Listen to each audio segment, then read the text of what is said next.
நம்முடைய மாண்புமிகு முதலமைச்சர் அவர்களுக்கு கடந்த மார்ச் 1ஆம் தேதி பிறந்த நாள் என்பது நம்ம எல்லோருக்கும் தெரியும்.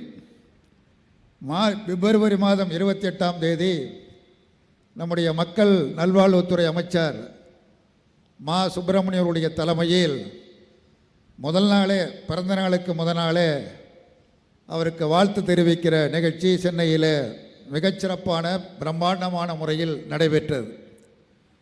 தோழமை கட்சி தலைவர்கள் அத்தனை பேரும் வருகை தந்து வாழ்த்துக்களை தெரிவித்தார்கள்.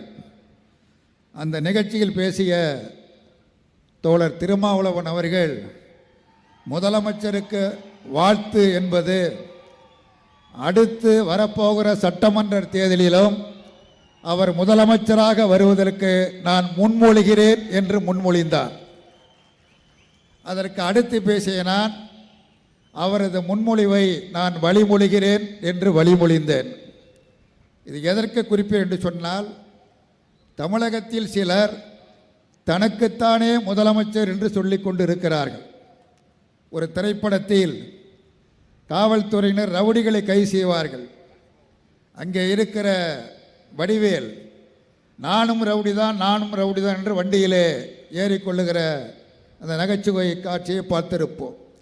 அதே போல் சிலர் சொல்லிக் கொண்டிருக்கிறார்கள், இங்கே நமது அணியில் இருக்கிற கட்சிகள் முதலமைச்சர் எங்களுடைய வேட்பாளர் முதலமைச்சர் வேட்பாளர் என்று தோழமை கட்சிகள் முன்மொழிகின்ற இந்த சிறப்பை நாம் பார்க்கின்றோம். தேர்தல் கூட்டணி வரும் போகும் என்று பொதுவாக சொல்வதுண்டு.